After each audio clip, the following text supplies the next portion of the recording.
Anjuran: gunakan headphone untuk suasana yang lebih mencekam.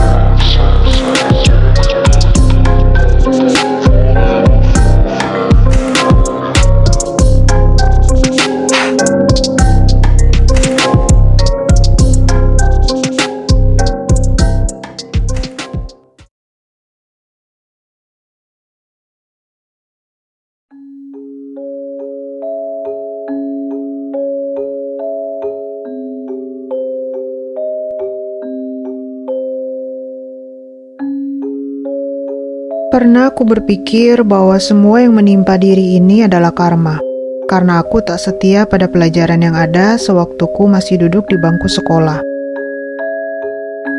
Kudambakan menuntut ilmu di universitas negeri, tak kesampaian sebabku tak berani unjuk gigi, ulah, gagal dalam prestasi, sehingga semuanya hanya tinggal mimpi-mimpi. Meskipun begitu, aku bersyukur masih diberi kesempatan untuk kuliah walau di perguruan tinggi swasta. Di semester pertama, ada satu mata kuliah yang unik menurutku, mata kuliah yang jadwalnya di malam hari. Sebagian kawanku mempunyai masalah untuk jadwal malam hari tersebut. Angkot yang susah lah, jatah istirahat yang dipotong lah, dan segudang alasan lainnya yang dijadikan masalah. Tapi tidak bagiku. Menyoal sukarnya angkot, di sisiku selalu hadir kekasih yang setia mendampingiku, si Ceper. Ceper merupakan motor hasil modifikasi tanganku sendiri. Dengan bodi yang panjang, ban kecil, kaca spion antik, dan ditempeli banyak stiker di sekujur tubuhnya, bak tato suku Mentawai asli. Suatu malam, sesuai jadwal kuliah, si Ceper mengantarku menuju kampus. Dandannya rapi dan bersih sekali karena barusan siap kusirami dan kukeramasi. Wangi menyeruak menusuk hidung membuat suasana makin romantis. Siulanku mendendangkan lagu yang ku tak tahu lagu apa dan punya siapa, karena memang belum pernah diciptakan. Di sepanjang perjalanan, aku berasyik masuk bersama Ceper. Tepat di suatu belokan, beberapa meter sebelum masuk gerbang kampus, terdengar suara memecah gendang telinga. Duar! Hush! Ban depan Ceper kempes disuntik paku. Alamak, sial. Kesalku menendang ban yang bocor. Segera, tanpa pikir panjang, kularikan sepeda motor itu ke rumah sakit motor terdekat. Bengkel. Lama ku menunggu di bangku antrian, kulirik jam tangan. Aku masih punya waktu 10 menit. Agar tak telat kuliah, kupacu Ceper dengan kecepatan tinggi. Bersama kawanku, ku menanti datangnya sang dosen yang kukira telah menyajikan kuliahnya. Cemasku pergi tak diantar, sebab diriku tak terlambat. Waktu berputar. Bosan telah bosan membosaniku. 16 menit, 28 menit berlalu. Di menit yang ke-42, sang dosen pun menunjukkan batang hidungnya. Dosen telat itu mempersilakan kami memasuki kelas. Tak biasa, seorang pengajar masih mau melanjutkan kuliah walau sudah terlambat nyaris 60 menit. Hampir semua dosenku berdisiplin tinggi. Telat 5 menit, silakan tutup pintu dari luar kelas. Absen. Berbeda dengan dosen berwajah tirus yang mengajar evolusi manusia ini. Aku merasa aneh, bulu romaku berdiri. Pelajaran dimulai. Matahari telah sepenggalan. Dari jauh tampak seseorang tergopoh-gopoh. Dia mendekatiku. Aku dan kawan-kawan yang tengah menikmati jajanan di koridor memasang sikap manis saat dia melewati kami. Maaf ya, saya tak bisa memberi kuliah semalam, ucap lelaki yang bertitel dosen di hadapan kami. Kami mengekor di belakang dengan kerut wajah penuh tanda tanya. Tapi Pak, semalam kita udah belajar evolusi sama... Keterangan Shirley terputus, seorang teman di antara kami. Dia mencoba mengingat sebuah nama. Tepat di ambang pintu kelas, lelaki itu menghentikan langkahnya, memutar badan melihat kami. Tanda tanya besar terukir di keningnya. "Apa?" teriak sang dosen kaget. Saya tak pernah mengkonfirmasi seorang dosen pun untuk menggantikanku. "Dengan siapa kalian kuliah semalam?" Maaf Pak, semalam kami diajari oleh Bapak yang mengaku bernama Dedet Gusli. Shirley berhasil mengingat. Kami gugup. Memang sebagai mahasiswa baru, kami belum kenal banyak dengan dosen. Apalagi evolusi adalah kuliah perdana kami. "Apa? Dedet Gusli?" Bagaikan mendapat tamparan di mukanya, dosen berkacamata tebal itu makin kaget. Nafasnya tak teratur. Begitupun kami yang bertanya-tanya. "Ada apa ini?" "Dedet itu telah mati. Jelas dosen bernama Popon ini." "What?"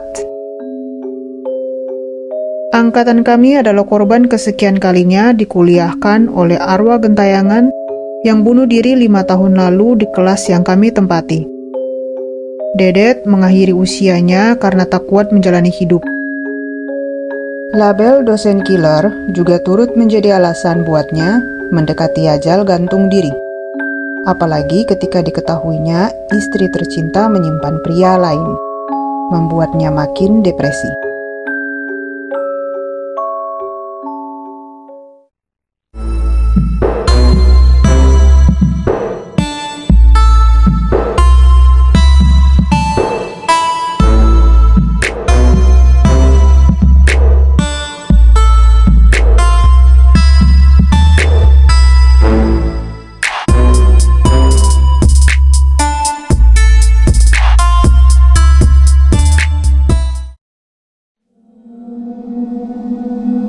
Kejadian bermula ketika seorang pria bernama Krishna yang bekerja sebagai sales di sebuah perusahaan rokok terbesar di Indonesia baru saja mendapatkan bonus dari kantornya.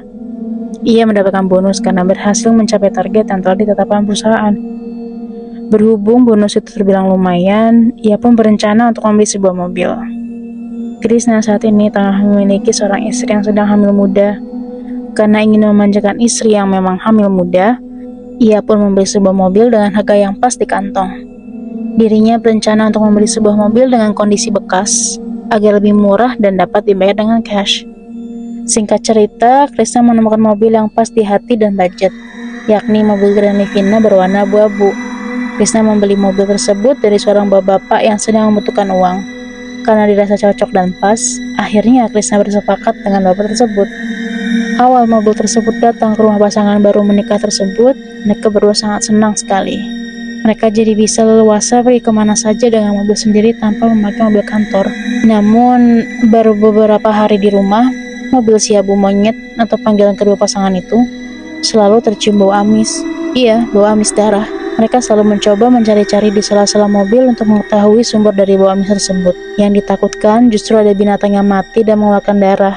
Tapi, semua itu tak membuahkan hasil, karena tak ada satupun binatang mati di sela-sela mobil. Bau amis darah itu semakin menyengat ketika sore menjelang malam hari. Krishna pun sering membawa si Abu Monyet ke tempat cuci mobil dan diminta untuk diberikan pewangi yang lebih banyak. Namun, tetap saja bau amis itu masih tercium ketika sudah sampai di rumah. Selain itu, jika mereka sedang mengendarai mobil di malam hari, selalu saja terdengar suara tangisan bayi, meski suaranya samar-samar.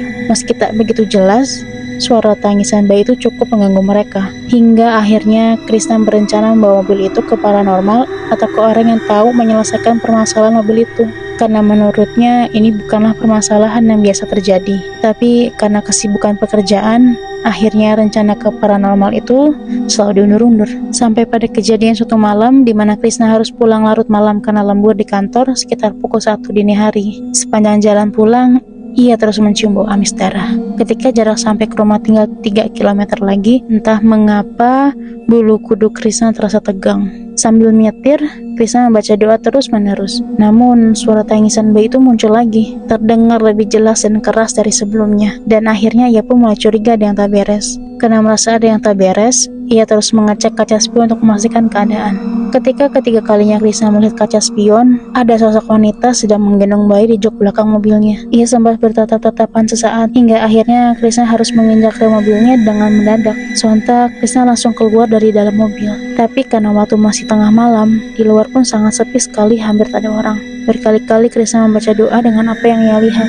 Dan ketika ia lihat lagi dari luar, di jok belakang mobil kosong alias tak ada siapa-siapa. Meski jarak rumah sudah semakin dekat, tetap saja ia bingung harus melanjutkan dengan mengenakan mobil tersebut atau tidak. Setelah menenangkan diri sejenak, Krishna akhirnya memutuskan pulang dengan mengendarai mobil.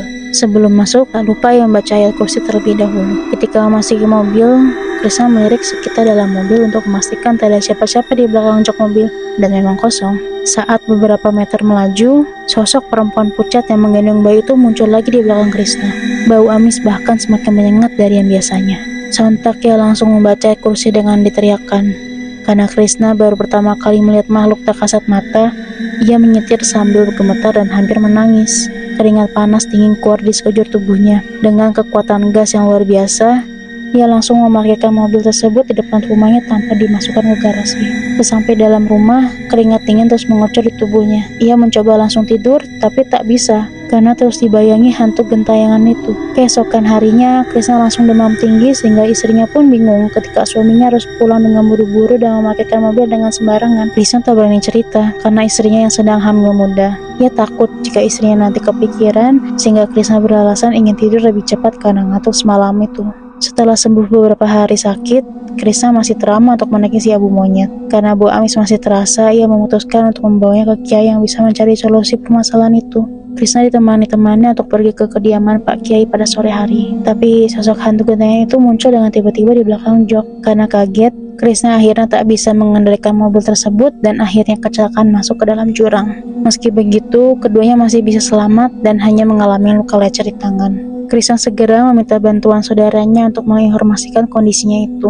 Tak begitu lama, banyak warga yang melintas menolong Krishna dan temannya untuk ditenangkan. Menurut warga sekitar, tempat itu memang sering terjadi kecelakaan tunggal dan Krishna adalah salah satunya. Entah karena apa, tapi Krishna tidak cerita bahwa ia kecelakaan karena melihat penampakan di jok belakang mobilnya. Kemudian mobil derek datang dan membawa mobilnya. Krishna pun dijemput oleh saudaranya, dan selama di mobil saudaranya, mereka membahas kenapa ia bisa kecelakaan di sana. Dirinya juga tanya temannya, apa dia melihat sosok penampakan di jok belakang mobil, tapi katanya dia tidak melihatnya. Malah dia heran, kenapa Krishna tiba-tiba kaget dan banting setir. Krishna pun jadi heran, mengapa hanya dirinya saja yang bisa melihat penampakan wanita itu. Setelah ia dan temannya diobati di RS, mereka pun langsung pulang. Krishna benar-benar kepikiran dengan mobil itu, hingga akhirnya ia memutuskan untuk secepatnya bertemu dengan Kiai Muhi. Dengan menggunakan mobilnya, ia akhirnya sampai di tempat Kiai Muhi. Beliau langsung mempersilahkan masuk, dan tanpa basa-basi, Krishna pun langsung menceritakan kejadian demi kejadian yang dialami Krishna.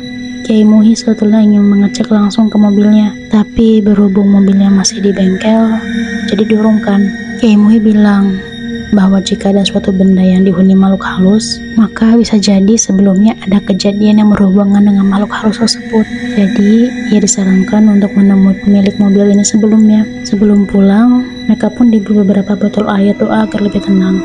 Esok harinya, sepulang Krishna dari kerja, ia pun langsung menemui pemilik mobil ini sebelumnya.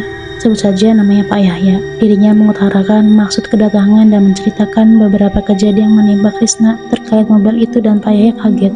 Selama beliau memakai mobil itu, beliau tidak pernah merasakan atau menemui keanehan, apalagi sampai melihat penampakan. Beliau juga tidak pernah berlaku dan berbuat suatu hal yang janggal terhadap mobilnya, sampai mobilnya dihuni makhluk halus tersebut. Karena tak menangkap kebohongan dari pernyataan Pak Yahya, Krishna jadi buntu. Kenapa mobil yang dibelinya ada penunggunya? Setelah ngobrol panjang lebar, akhirnya ia pun pamit dan Pak Yahya memberikan saran kalau mobilnya harus diruat atau dibersihkan dari makhluk tak kasat mata. Seminggu setelah pertemuan dengan Pak Yahya, Krishna mendapat telepon dari orang bengkel. Katanya karyawan bengkel di sana sering mendapati seorang wanita sedang duduk menggendong bayinya di jok belakang mobilnya. Mereka pada ketakutan dan baru sekarang ini mengalami kejadian seperti ini. Krishna pun langsung berkoordinasi dengan Pak Yahya agar proses ruat mobil ini dipercepat saja. karena ternyata makhluk ini mulai menampakkan dirinya pada siapa saja. Pak Yahya pun setuju. Beberapa hari setelah itu, mereka pun langsung datang ke bengkel di sore hari. Setelah bengkel tutup, mereka sudah meminta izin pada pemiliknya bahwa akan melakukan ruat pada mobil ini. Pak Yahya datang bersama seorang pria setengah baya memakai baju koko dan sorban. Dia mengenalkan diri sebagai Pak Hadi yang akan melakukan ruatan itu. Mereka pun memulai acara ruat mobil ini. Di sana selain ada Krishna, Pak Yahya dan Pak Hadi, ada juga pemilik bengkel dan beberapa karyawannya. Mobil ini dimandikan dengan air yang katanya sudah didoakan. Semua mobil bagian dalam dan luar dipercikan air dan Pak Hadi berdoa di dalam mobil. Ketika Pak Hadi sedang berdoa di dalam mobil, ada salah satu karyawan bengkel ada yang kesurupan. Dia langsung terjatuh begitu saja dan tiba-tiba berteriak, "Jangan usir kami, jangan usir kami." Sontak orang-orang ada di sana semuanya kaget dan takut. Pak Hadi langsung keluar dari mobil dan langsung memegang ubun-ubun orang yang kesurupan tadi. Dia langsung bertanya, "Ini siapa?" "Saya Reni." "Kamu yang ada di dalam mobil ini?" "Iya," katanya sambil menangis. "Kenapa kamu tinggal di mobil?" "Karena saya meninggal di sana bersama bayi saya," jawabnya. "Kamu meninggal kenapa?" "Doni, Doni, Doni." Orang yang kesurupan itu malah menangis dan menyebut nama Doni. Entah siapa Doni itu, Krishna tidak kenal, tapi raut muka Pak Yahya jadi berubah. Beliau seperti kaget dan gugup. Entahlah, Krishna pun bertanya pada Pak Yahya, "Apa kenal dengan yang namanya Doni?" "Itu anak saya," ujar Pak Yahya dengan muka pucat pasi. Ternyata Pak Yahya punya anak namanya Doni yang masih sekolah SMA kelas 3. Wah, Krishna pun kaget ya buatnya. Sedangkan arwah Reni ini tidak mau disuruh meninggalkan mobil, karena katanya dia nyaman ada di sana. Dia malah menangis dan terus menangis. Pak Hadi yang berusaha untuk memindahkan arwahnya seperti kewalahan. Beliau terlihat capek sekali. Krishna dan Pak Yahya akhirnya mengambil keputusan untuk mencari tahu dari Doni. Mungkin Doni tahu seseorang yang bernama Reni. Akhirnya mereka sudahi ruat mobil ini. Dia langsung ikut Pak Yahya pulang ke rumah beliau untuk bertemu dengan Doni. Kebetulan Doni sedang ada di rumah, jadi mereka bisa langsung bertanya padanya. Ketika mereka menanyakan nama Reni pada Doni, reaksi Doni langsung kaget dan pucat pasi. Pak Yahya langsung curiga melihat reaksi Doni. Krishna pun begitu. Jadi mereka mendesak Doni untuk menceritakan siapa Reni ini sebetulnya. Ternyata Reni ini adalah pacar Doni. Mereka sudah berpacaran cukup lama dan gaya berpacaran mereka bukan hanya sekedar pacaran biasa. Pacaran mereka sudah melewati batas dan akhirnya Reni hamil. Awalnya Doni bersedia bertanggung jawab atas kehamilan Reni, tapi Doni berjanji akan menikahi Reni jika sudah lulus ujian SMA, dan Reni pun menyanggupinya. Walaupun Reni harus menunggu dan menutupi perut buncitnya dulu. Tapi malam itu Reni minta tolong pada Doni bahwa dia merasakan mulas. Dia sepertinya akan melahirkan, jadi minta tolong Doni untuk menjemputnya. Doni pun menjemput Reni ke rumahnya dan rencananya akan mengantar Reni ke klinik bersalin. Doni menjemput Reni menggunakan mobil si Abu Monyet yang saat itu masih milik ayahnya. Sebelumnya Reni ini hanya tinggal bersama ayahnya, sedangkan ibunya sudah meninggal. Jadi karena ayah sibuk bekerja, tidak sadar dengan perbuatan fisik anaknya. Reni pun sedemikian rupa menutupi kehamilannya selama di sekolah supaya tidak ada yang curiga. Selama di perjalanan menuju klinik, Reni merasakan sakit mulas di perutnya. Doni dan Reni pun panik. Mereka tidak tahu harus berbuat apa. Tapi tiba-tiba pikiran jahat berkelabat di pikiran Doni. Dia langsung membekap mulut Reni sampai Reni kehabisan nafas. Reni pun meninggal saat itu juga. Sedangkan bayinya waktu itu masih hidup. Bayinya laki-laki. Namun karena setan sudah menguasai pikiran Doni, maka bayi tidak berdosa itu pun menjadi korban kebiadaban Doni. Karena takut perbuatannya diketahui oleh orang lain, maka Doni membuang jasad Reni di jurang di suatu tempat malam itu. Doni merasa perbuatannya aman-aman saja dan tidak ada yang mengetahuinya. Ketika mendengar cerita lengkap dari Doni anaknya, Pak Yahya langsung emosi dan memukul Doni. Dia langsung bersumpah bahwa Doni harus mempertanggungjawabkan perbuatannya. Saat itu Doni langsung sujud di kaki ayahnya. Doni mengaku salah dan hilaf. Krishna pun yang mendengarnya hanya bisa geleng-geleng kepala bahwa pergaulan anak muda zaman sekarang memang benar-benar sudah luar batas. Mereka tidak memikirkan risiko atas perbuatan mereka. Pak Yahya pun mendesak Doni untuk menunjukkan di mana dia membuang jasad Reni. Keesokan harinya, setelah mereka laporan ke polsek terdekat dan ditemani beberapa anggota kepolisian dan langsung menuju jurang yang dimaksud oleh Doni. Ternyata jurang yang dimaksud Doni adalah jurang di mana tempat Krishna kecelakaan. Mungkin di kecelakaan Krishna kemarin, Doni ingin menunjukkan jasad dirinya padanya. Tapi waktu itu dia tidak melihat sekeliling. Ternyata jasad Reni ditemukan sudah membusuk saat itu juga beserta jasad bayi yang dilahirkannya. Mereka ditemukan tertutup daun-daun kering di dasar jurang. Begitulah jika setan sudah merasuki jiwa seseorang. Untuk menutupi kesalahannya, dia melakukan kesalahan lain yang lebih fatal. Akhirnya, Doni dipenjara untuk mempertanggungjawabkan perbuatannya. Sedangkan nasib mobil si Abu Monyet sampai saat ini masih dihuni oleh Reni. Sampai saat ini, jika Krisna sedang menyetir malam-malam, masih suka terdengar suara tangisan bayi di mobil itu, dan bau amis masih suka tercium. Cerita ini hanya Krisna yang tahu, dan sengaja tidak memberitahu istrinya, karena dia sangat penakut. Kejadian pembunuhan Reni terjadi seminggu sebelum mobil ini Krisna beli. Jika mungkin, wajar saja jika Pak Yaya tidak merasakan keganjilan seperti yang dia rasakan.